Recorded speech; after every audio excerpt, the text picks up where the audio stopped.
Now, warfare has always, right back to Roman times, been a competition between hiding and finding. If you can hide your attacking formation from the enemy, there's a sporting chance you might achieve surprise and therefore some form of shock action. What we're seeing increasingly in modern warfare, and particularly in Ukraine, is that finding is becoming much more supreme over hiding. If you're a tank commander within 15 kilometers of the front line in Ukraine now, if you expose yourself from a camouflage position, you've probably got about 5 minutes before you are surrounded by several drones attacking you. Do you think Israel controls the US? I don't know. I'm not an American and I'm not an Israeli, so I'm not sure I really will very qualified to answer the question. I mean, certainly if you look at history, the United States has always been very supportive of Israel's They've been allies. Yeah, sure, they're allies. And the Western countries on the whole have always been very supportive of Israel's position in the Middle East, and for understandable reasons.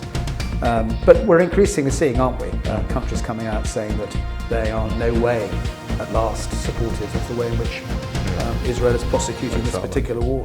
The UN is only as powerful as the great powers that invest in it. One of the reasons why we have a world that is as tumultuous and disorderly as it now is that the Security Council can't agree on anything. We have Russia, as one of the permanent members, is at war in Ukraine. China is adopting, if you're positive, an ambivalent position on this, but if not, a more supportive position on it. And of course, the United States takes other views on where its interests are at the moment. So if the Security Council is not working, then there's a real challenge with getting the UN to, frankly, grip the world we find ourselves in.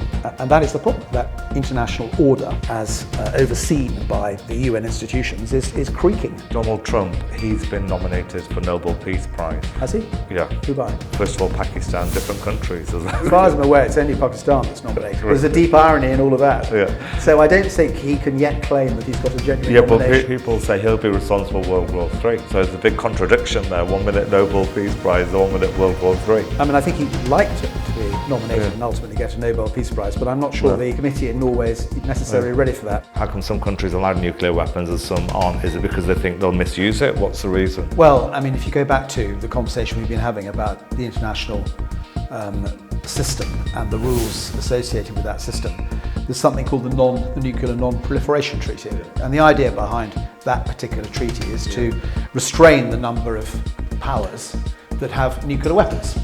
And the reason for that, of course, is that we saw what happened in 1945, when the only time that nuclear weapons have been used in anger.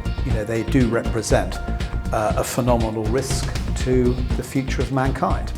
And what surely is logical is them minimising the number of potential countries that could have a nuclear weapon has surely got to be less risky than allowing total nuclear proliferation. And I think if one could be entirely confident that the Iranian government was going to be entirely responsible in the way that it used nuclear weapons, people might have a slightly more open mind. But the fact that doesn't necessarily make one feel that they're a responsible government.